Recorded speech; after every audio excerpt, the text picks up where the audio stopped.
Bien, amados hermanos, que el Señor les bendiga. Hoy día estamos una vez más compartiendo en nuestro último podcast de esta serie navideña. Hoy día con otro invitado muy especial, ¿cierto? Primero vamos a partir saludando a Ricardo Fernández. Ricardo, ahí tiene su oportunidad. Les saludo a todos en el nombre del Señor. Muy contento de poder participar nuevamente en este programa. Contentísimo porque estamos terminando un año en victoria. Porque pese a todas las cosas que están sucediendo en el mundo y en el país, tenemos seguridad de que el Señor está con nosotros. Así que les dejo un caluroso abrazo, un saludo y esperemos que cualquier cosita que podamos aportar pueda servir para el crecimiento o para alimentar también la curiosidad. Así que el Señor les bendiga. Amén. Ricardo, ¿quisieras tú también presentar a nuestro invitado hoy día? Bueno, cuando uno presenta a un amigo, en general es complicado, pero él es una gran persona, es para mí uno de mis mentores, porque me enseñó también cuando estuve en el Instituto Bíblico, me ayudaron a dar mis primeros pasos y de ahí ha alimentado mi deseo de poder seguir creciendo en lo que es la escritura y dedicarme a lo que es la enseñanza. Así que me refiero a mi profesor Roberto Moraga. Estoy muy contento de que esté aquí al lado mío, que esté en mi casa y que estemos grabando este programa. Así que gloria al Señor por eso, hermano Roberto, que el Señor le bendiga mucho. Muchas gracias a ustedes también, a Nico, a ti, Ricardo. Para mí es un honor estar con ustedes acá. Bueno, no sabía que iba a pasar esto, pero las cosas se dan. Y yo creo que lo que ustedes están haciendo, chicos, yo creo que es muy bueno, sobre todo para aquellas personas que necesitan escuchar. Hay cosas de repente en las conversaciones que nutren a las personas, ya en el área espiritual. Y nosotros como hijos de Dios también tenemos que educarnos siempre, ¿ya? Pero me dieron las palabras de Ricardo. Le damos gracias al Señor porque el Señor ha sido bueno con nosotros, nos ha cuidado, nos ha protegido, a pesar de todo lo que ha pasado en nuestro país. Pero aquí estamos, si podemos aportar en algo, aquí estamos como soldados de Cristo. Amén. Claro que sí. Hoy día nosotros vamos a tocar algunos temas específicos. Por título, yo creo que le vamos a colocar a este podcast El Reino se ha acercado. Porque ya habíamos anunciado con Ricardo en un tema, hablar sobre los 400 años de silencio, algunas preguntas y respuestas importantes, ¿cierto? Interesantes. El siguiente programa estuvimos con nuestro hermano Ricardo Arellano también, donde abordamos el por qué Cristo había decidido el Señor nacer durante el Imperio Romano. Un tema no era nada menor nacer dentro del Imperio Romano. Y pasaron varias cosas ahí que las podemos conversar en ese podcast. Y hoy día ya llegamos al punto cercano a esta fecha donde conmemoramos, ¿cierto?, el nacimiento, porque sabemos que no fue la fecha en la que el Señor nació, solamente la tomamos como para recordar el nacimiento de Cristo. Queremos hablar sobre eso, sobre el reino se acerca, el nacimiento de Cristo. Y es intrigante, hermano Roberto, pensar de que el Señor Todopoderoso se hizo alguien tan frágil y vino a nacer en un pesebre como un niño. ¿Qué piensa usted acerca de eso? Yo creo que a veces como ser humano uno piensa y analiza esto. Dios dejó su trono. Jesús dejó su trono por ti, por mí, por todos los pecadores, por toda la humanidad realmente. Y se hizo carne y por salvarnos a nosotros. Claro. Yo creo que eso lo hace ser un ser maravilloso, un ser divino. ¿Ya? Yo creo que no hay palabras, yo creo que de repente para describir quién es Dios, quién es Jesús. Sí. Con nuestras capacidades humanas podemos decir, es grande, es maravilloso, pero yo creo que Dios se merece muchas cosas más de nuestras vidas. Y bueno, como usted estaba hablando del nacimiento, yo quería aportar algo también con el tema, es como tipo pregunta. Claro, ¿ya? Claro que sí. Es como que la pregunta dice así, de esta forma. Bueno, todo relacionado con mi hermano Nico decía que el tema del nacimiento de nuestro maestro, hay que dejar claro que no es el mes de diciembre el cual nació nuestro Señor. Ya no es una fecha específica, ya. todavía no hay consenso, hay solamente podemos dar una fecha de abril, septiembre, una cosa así, ya que podemos especular que puedan ser esas, pero lo que se celebra ahora, a lo que yo quiero ir es más allá, es dónde nació Jesús. No quiero decir que nació en Galilea, en un lugar. Yo lo que quiero hablar en esta noche ya, en dónde y cómo nació Jesús. Conocemos la palabra pesebre. Claro, sí. Pero la pregunta es, ¿qué es lo que es un pesebre? ¿O cómo eran los pesebres en aquel tiempo del maestro? Claro. Yo les quiero leer algo acá, algo bien interesante que me llamó mucho la atención. Y dice que los pesebres son como comedores para animales, que eran sobre todo en el tiempo de nuestro Señor. Pero en el antiguo Israel estaban hechos de piedra. No sé si ustedes lo habían escuchado alguna vez. No, yo ¿Ya? El pesebre estaba hecho de piedra, ¿ya? Y ustedes se preguntarán, ¿pero por cómo? No entiendo, no tenía paja, no tenía algo más cómodo, pero aquí yo les voy a explicar por qué eran de piedra. Tal vez yo lo que acabo de nombrar no es porque no es lo que verías en un Belén moderno como ahora, que podríamos llamarlo como lo que acabo de decir, que podía de paja, alguna cosa más cómoda. Pero realmente los expertos han opinado que en materia, sobre todo los sacerdotes en aquel tiempo, ponían ellos, mire qué increíble esto, los sacerdotes en aquel tiempo ponían en ellos a sus corderos recién nacidos. ¿Ya? Pero ¿saben para qué era? Para protegerlos. Mire qué interesante.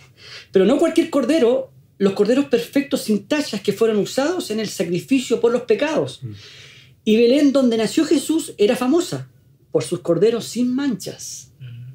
¿Ya? Utilizados para el sacrificio. Estos corderos tenían que ser perfectos para que los envolvieran bien apretados en una tela y los tumbaran en el pesebre para mantenerlos a salvo. Pero los pesebres eran de piedra. Mire qué interesante. ¿Ya?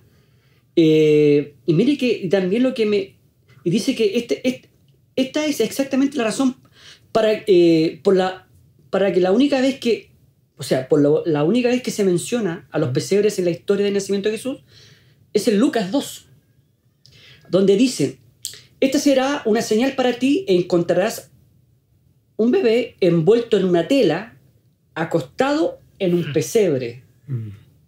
¿Ya? Esto lo dice Lucas 2. Mira qué interesante. ¿Ya? Y dice, los pastores habrían entendido este poderoso paralelo. Los pastores sabían lo que significaba la tela y sabían que este bebé sería el cordero perfecto. Iba a ser el sacrificio. Por supuesto. El Mesías, ¿ya? Del que realmente todos hablaban, el que iba a dar la vida por los pecados del mundo entero. Pero él no era solo un bebé, envuelto en pañales, acostado en un pesebre, de piedra tal vez. Él era Dios. Él era Dios perfecto, sin pecado y santo, humillándose para convertirse en el sacrificio perfecto para reconciliarnos con Él. Mi amigo, y a los que me van a escuchar, ese Cordero perfecto es por el cual celebramos, aunque no es la fecha, pero vamos a celebrar esta Navidad. ¿Ya? Todo bajo el control de Dios, cada detalle, cada situación. Era una manifestación de su glorioso plan. Gloria a Dios. Que yo ese meme que como que le explota la cabeza. Nunca he escuchado ese detalle. Nosotros grabamos un corto. Yo me acordé del meme, el que se sienta en su cerebro. Ya está el profe ahí. es que todos tenemos una idea. Claro, todos tenemos una idea. Sí, claro que sí. Ahora, en el Belén moderno. Exactamente. En el Belén moderno, todos lo asimilamos que nuestro maestro, nuestro Salvador, estuvo en un pesebre, claro, con pajita tal vez, pero resulta que en aquel tiempo los pesebres eran de piedra. No sé si ustedes lo habían escuchado alguna vez. No. ¿Ya? Interesante. Entonces es de ahí donde a nuestro Señor lo envolvieron en una tela, como dice Lucas 2. ¿Ya? Ahí había nacido el Salvador. Bueno. Había nacido el Salvador. ¿Para qué? Para darte vida a ti, para perdonarte a ti y para darme vida eterna a mí. Amén. Amén. Gloria al Señor. A ver, bueno, esto sería el podcast que nos quedó así, pero más que claro Sí, claro. el tema del nacimiento. O sea, yo nunca había escuchado esto. Como le digo, fuimos a hacer este cortometraje con un amigo a la islita y claro, pues, se buscó una pesebrera. Es que es el Belén moderno. Sí, pues. No. Entonces, si tú te vas al Belén antiguo, Sí, claro. vas a encontrarte con muchas sorpresas. Hay un tema súper importante que me ha impresionado porque generalmente no leo mucho a este autor, pero tiene reflexiones que son bastante buenas. Siempre va a suceder de que uno lee a alguno que otro autor y hay cosas en las cuales no vamos a estar de acuerdo con todo lo que una persona manifieste. Claro. El caso de John MacArthur, por ejemplo. He leído... voy en el capítulo 6 de su libro acerca de la interpretación de Isaías 53. Y hay una cosa que, como dice el profesor Roberto, que es muy importante, porque él menciona Isaías 53 700 años antes de que Jesucristo naciera, da una descripción de alguien que iba a morir de una muerte atroz, o sea, de una muerte violenta. Pero hay algo que menciona nuestro hermano Roberto que es súper importante, que está en el versículo 2. Dice de la siguiente forma, y quiero que si ustedes están en su casa puedan también tomar su Biblia y leer el capítulo entero de Isaías 53 porque es el Evangelio del Antiguo Testamento. Es el Evangelio del Antiguo Testamento. Si decimos que José es el personaje que más se parece a todos los héroes de la fe, a nuestro Señor Jesucristo, ese es José, digamos, José de Génesis, el que fue vendido por sus hermanos. Pero aquí lo que tenemos es el Evangelio del Antiguo Testamento. Una de las porciones más importantes de la Biblia se encuentra en el centro, que es Isaías 53. Lo curioso es que tiene también 66 textos que son claves y súper importantes para nuestra comprensión. Hay algo que es importante acá, hermanos. Versículo 2 dice: subirá cual renuevo delante de él, y como raíz de tierra seca, no hay parecer en él, ni hermosura le veremos, mas sin atractivo para que le apreciemos. Lo que está ejemplificando en este texto es de que cuando se menciona, por ejemplo, una raíz de tierra seca, es una raíz que simplemente no la riegan y que más encima está en el desierto. Está hablando del futuro origen humilde del Mesías. Si bien ahora estamos en el siglo XXI y hay bastantes rabinos que por tema de ecumenismo y para obviamente no quedar mal ni con protestantes, ni con católicos, ni con ortodoxos, dicen que Isaías 53 en ningún momento se refiere al Mesías, y en cuanto a ciertas cosas que ellos dicen que obviamente no están de acuerdo con la profecía, la interpretación de los cristianos. Pero nosotros vemos que antes del nacimiento de nuestro Señor Jesucristo ya había comentaristas que decían que Isaías 53 era un texto mesiánico. Era un texto mesiánico. Entonces dice, cuando nace de raíz de tierra seca, es obviamente un brote que no ha sido regado y que nace en un lugar en donde quizá nadie se lo esperaba. Por lo tanto, no nace con mucha pompa. No sabemos el parto, quién ayudó a María a que ella tuviese ahora su hijo. O sea, mi hijo nació hace una semana atrás, nació el día miércoles de la semana pasada, y ella fue intervenida, un nacimiento complicadísimo. Y sucede que antiguamente la mujer que no podía tener a su hijo simplemente moría. Entonces vemos que el nacimiento de nuestro Señor Jesucristo es de origen humilde, está envuelto en un paño, ¿cierto? Hay ahí una simbología que es entendida por la cultura, porque en sí la cultura está envuelta, o sea, tanto la profecía como la teología en sí está envuelta en una cultura, y en este caso en la cultura hebrea. Por lo tanto decimos, si no nació Cristo en el palacio del rey, si no nació en un linaje, digámoslo así, van a ser tal niño. No, hermanos, sino que no fueron ni los doctores de la ley, ni los reyes, ni el rey que estaba en aquel tiempo, quien fue a ver el nacimiento de él, sino que después de nacido, como dice la historia también y culturalmente nosotros lo entendemos, después de tiempo llegan los magos y que eran tremendamente paganos. Sí. O sea, ahí hay muchas cosas que se cumplen y que son resultado del plan divino, como dice nuestro profesor Roberto. Ayer nosotros teníamos un devocional con la Vale, mi polola, y hablábamos acerca de Lucas también, creo que era 4, cuando Cristo enfrenta a los fariseos, luego de haber leído Isaías, que leyó el Espíritu del Señor está sobre mí, por cuanto me ha ungido para dar libertad, y etcétera. Y después el Señor le dice a los fariseos que ellos no se daban cuenta de que de alguna forma Él también venía por aquellos que no solamente eran judíos, iba a venir por los demás, y le mostraba el ejemplo de si no me equivoco, de la viuda de Sarepta. Había muchas viudas en Israel, pero fue el profeta a la viuda de Sarepta.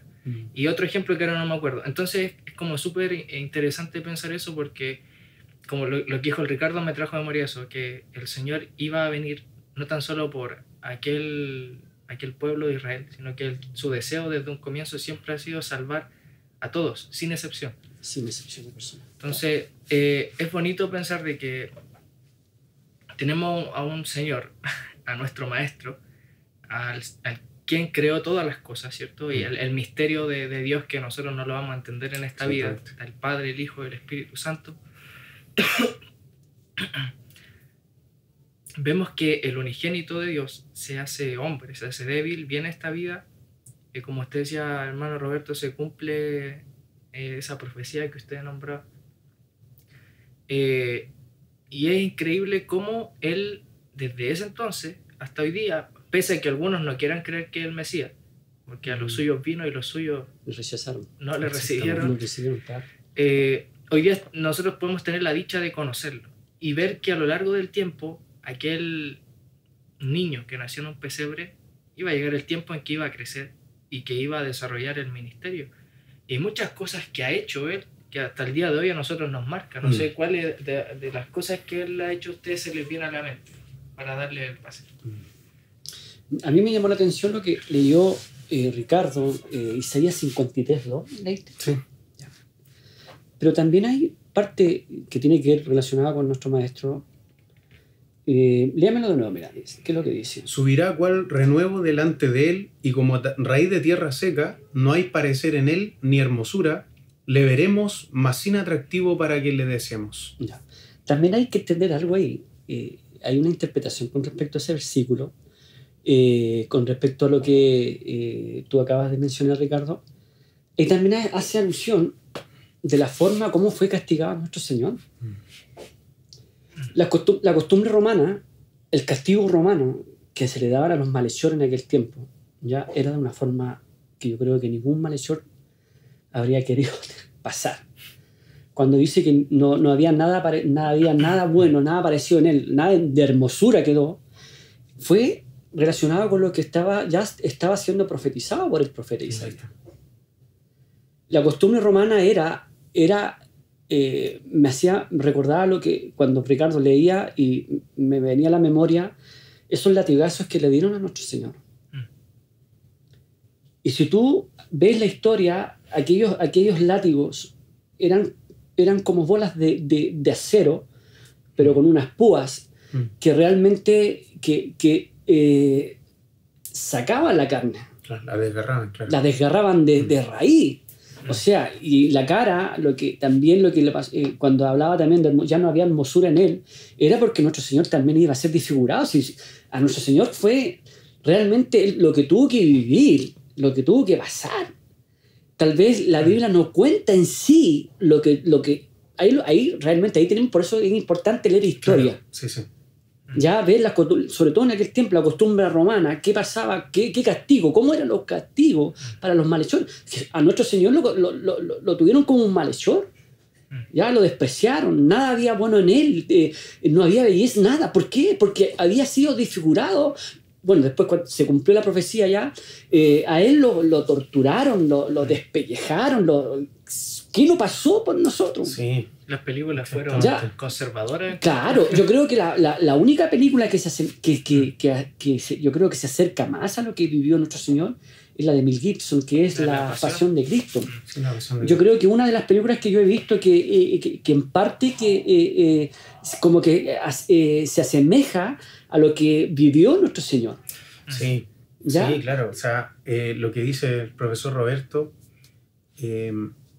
y con respecto a Isaías 53, ¿por qué uno dice el Evangelio?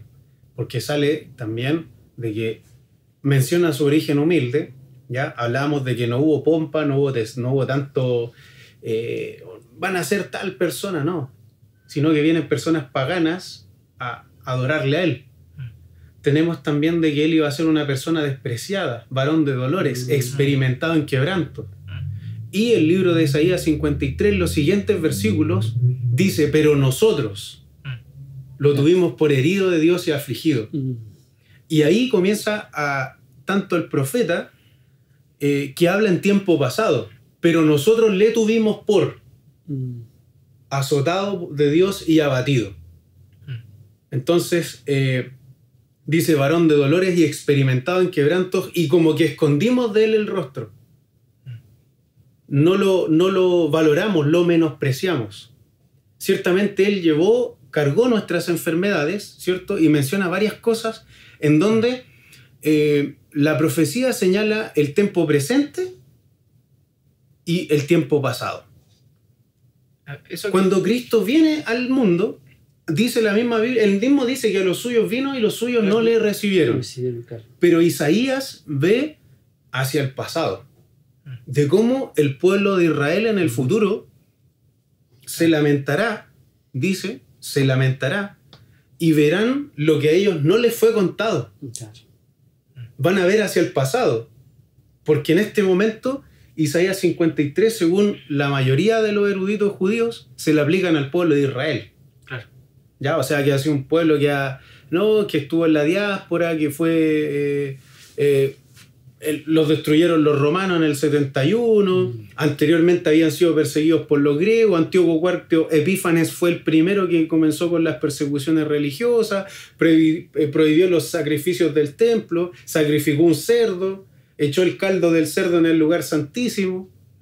Entonces los judíos aplican Isaías 53 al mismo pueblo de Israel. El holocausto, ¿cierto? Los fusilamientos y la muerte de tantos judíos, la guerra, y que actualmente el pueblo de Israel se encuentra rodeado de naciones enemigas. Ya nosotros no somos... desviar la mirada. Exactamente, pero se está refiriendo a una persona. Sí. Y el libro de Isaías está hablando en el pasado, o sea, que en el futuro ellos van a reconocer cuando le vean así, a quién traspasaron. Sí. Salmos dice, horadaron mis manos y mis pies, no puedo contar todos mis huesos. 30 monedas de plata, precio del apreciado. Se repartieron. Y vemos cosas tremendas. O sea, a mí en este momento que mencionó, uno de ustedes mencionó algo y se me vino a la mente en donde nosotros vemos en el Antiguo Testamento la aparición del ángel de Jehová en muchas ocasiones. Sí. Se le aparece a Manoa, ¿cierto? Es el ángel del Señor que permite que se le realicen sacrificios de animales, o sea, manda a la adoración, deja que le adoren, cuando vemos que un ángel normal, común y corriente, no deja que el apóstol Juan, después de él, ese ángel haberle mostrado la revelación, no deja que él le adore. Sí. Pero vemos en la transfiguración en el monte, vemos la verdadera identidad de nuestro Señor Jesucristo, el ángel del Señor del Antiguo Testamento. A mí me llamó la atención un poquito... Sí. Con el tema de lo que tú dijiste delante, relacionado con el Evangelio de Israel, dijiste tú, si no me equivoco, ¿no?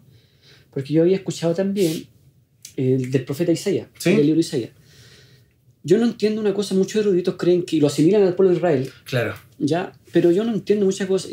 Hay parte, yo entiendo que ya, pero también hay una parte que también cataloga al libro de Isaías como el quinto evangelio. Ahora, ¿por qué el quinto evangelio? Ustedes se preguntarán. Porque si tú te pones a leer cada capítulo del libro de Isaías, te vas a dar cuenta que habla, en su mayoría, relacionado hacia el Mesías. qué es lo que iba a acontecer con las profecías, con lo que iba a pasar más adelante. Entonces, por eso también yo quería también aportar esto lo que yo acabo de decir, que también se le titula, bueno, esto yo lo aprendí en el instituto cuando estuve, mi primer año, cuando me dijeron, no, el quinto evangelio es el libro de Isaías. ¿Y por qué el quinto? Porque, claro, si tú te vas y lees, te das cuenta realmente que habla del Mesías. Y tal como se predijo la profecía, se cumplió al pie de la letra. Hasta cuando se cumplió, cuando Jesús nació, qué es lo que iba a acontecer, dónde iban a hacer, qué es lo que le iban a hacer. Sí, claro que ¿Sí sí. o no? O sea, la profecía se cumplió al pie de la letra. Y no era para el pueblo de Israel. Sí. Entonces, bueno, acá eso... Hay algo que se me viene a la mente cuando se habla de profecía, porque la pregunta es, se supone que hemos tocado el nacimiento, hemos tocado el proceso de la pasión de nuestro Señor, la muerte, pero hablamos de la profecía dentro de lo que es el judaísmo. Hay un erudito que se llama Edelbert Bullinger, y es un libro que está en internet, ¿ya? Es un libro que ya no se han sacado bastantes ediciones. PDF. La bendición del PDF. Sí, está en PDF, pero no está completo. El libro se llama El Evangelio en las Estrellas. Edelbert Bullinger lo que hace es estudiar todas las poesías griegas, poesías egipcias, caldeas, fenicias, etcétera, etcétera, etcétera, llegando a la conclusión de que Dios utiliza aún así parte de esa revelación pagana para que en aquel día llegaran los magos de Oriente, que eran paganos, no eran judíos, No. ¿ya? Llegaran a adorar a aquel que iban a ser. Yo creo que ese es uno de los misterios que a mí me fascina mucho. Y un doctor en historia, es un profesor católico, mencionaba algunos de estos libros y mencionaba algunas de estas profecías que se habían dado 500, 600, 700 años antes de que Jesucristo naciera y que actualmente se encuentran en esos libros de filosofía que hablan de que iba a venir alguien importante, pero un rey iba a nacer. Sí. De manera que los sabios de Oriente, que ellos eran astrólogos, porque la astronomía no existía como ciencia, eran astrólogos. O sea, digamos que la ciencia estaba ligada también a su arte religiosa, ¿ya? Paganas, obviamente. Pero tanto el estudio y la profundización que ellos tuvieron, pero ahí obviamente uno ve el plan de Dios, que sin embargo Dios permite que aún así ellos paganos lleguen a adorar a nuestro Señor. Encuentro que eso es fascinante. No, este tema es muy... Se da para muchas cosas. Se podría dar para muchas cosas y muchas ramas y muchos temas. Como uno siempre dice, vamos a intentar irnos por la rama porque llegaríamos a cualquier tema y a muchos puntos. Pero me gustaría que ahora lo pudiéramos sintetizar, porque igual ya llevamos un tiempito más o menos bueno, para los hermanos que nos escucharon en este podcast hoy día. Y a mí se me venía algo a la mente. No sé qué a ustedes les deja esta conversación. A mí me deja algo de que Cristo, no importa si estamos compartiendo, Cristo nos deja una enseñanza aparte muy grande, que también se nombra en Filipenses, de que Él siendo Dios se despojó de todo. No escatimó al ser igual a Dios como cosa que aferrarse. Y él causó impacto y revuelo, no siendo una gran influencia política, no siendo el rey o emperador de ese siglo. Él se hizo prácticamente nada a los ojos de los demás. Pero había un Dios, ¿cierto?, que estaba detrás de todo este plan. Pues era Dios mismo que venía a traer el reino de los cielos a esta tierra. Quería acercar el reino de los cielos para nosotros. Y vemos cómo Él ha impactado hasta el día de hoy la vida de muchas personas. Como tú nombrabas bien la frase que una vez dijo Napoleón, que habían personas que seguían a este maestro que eran capaces hasta de dar la vida por él. Exactamente. Y es porque el Señor vino a ganarse, no tan solo como, no vino a ganar nada material, no vino a ganar ninguna como influencia política o querer, no, yo vengo a hacer esto. El Señor vino por las personas, por cada uno de nosotros, a marcarnos y a transformar nuestro corazón para que pudiéramos nacer de nuevo. Y eso es lo que vemos hoy día. Y por siglos ha pasado eso. Entonces Él ha traído muchos cambios que lo podríamos nombrar en un próximo programa que a mí me gustaría mucho. Claro. ¿Puedo mencionar la frase de Napoleón? Nómbrala. La puedo leer. Dice de la siguiente forma: conozco hombres y te digo que Jesucristo no es un simple hombre. Entre él y cualquier otra persona en el mundo no hay término posible de comparación. Alejandro, César, Carlomagno y yo hemos fundado imperios. ¿Pero en qué descansamos de la creación de nuestro genio? Sobre la fuerza. Jesucristo fundó su imperio sobre el amor y a esta hora millones de hombres morirían por él. Es la pregunta que si muchos no creen en nuestro Señor. No creen que Él pagó un precio. Sí. Y si ustedes se preguntan, mucha gente que lo siguió. Él era muy famoso en su tiempo. Mucha gente le seguía, ya sea por los panes, por los peces, pero también por los milagros. Sí. Exactamente. Pero aquellas personas, yo me voy a aquellas personas que lo siguieron a Él. Tú darías la pregunta que yo le hago a usted y los que me van a escuchar. ¿Tú darías la vida por una persona? ¿Dejarías ser quemado en la hoguera, como muchos hermanos en Cristo también murieron? Sí, claro. ¿Ser devorados por las bestias en el circo romano? Claro. ¿Por una causa? Mm. ¿Por qué murieron miles, si usted va a la historia, miles y miles que murieron por la causa? ¿Por qué? ¿Qué influencia provocó nuestro Señor en la mente humana para dar la vida? Sí. Lo quiero dejar ahí. Amén. A mí lo que me... Esto estamos cerrando, ¿cierto? Sí, estamos cerrando. Sí. Bueno, estamos cerrando. ¿Qué provocó en el fondo lo que dice nuestro profesor Roberto? Que personas que aún así eran enemigos de la fe, como un Saulo que persiguió a la iglesia cristiana, después se vuelva en un defensor y en uno de los predicadores más importantes del cristianismo. Ya, hay muchas cosas ahí que nos dejan marcando ocupados. Hermanos queridos, Wow. que el Señor ¿Cómo les dice bendiga. Salva? Nos vamos a Después juntar de otra echarle vez. sal. Nos vamos a juntar otra Sí, vez algo- para poder profundizar más. Sí, algo tiene que salir ahí. Es que ya son como las 3 de la mañana y estamos conversando. Me tengo que ir a Sí. Cerro Navia. po. Sí, o no, queda lejos, va a llegar el otro día. Yo tengo que ir a dormir. Sí, no, yo nada. Tengo que ver este audio y poder compartirlo con los hermanos. Así que el Señor les bendiga. Nos estaremos viendo en un próximo programa, próximo podcast con nuestro hermano Roberto, con otros invitados más también. Y les dejamos un gran abrazo a cada uno de ustedes. Muchas bendiciones. Bendiciones. Bendiciones.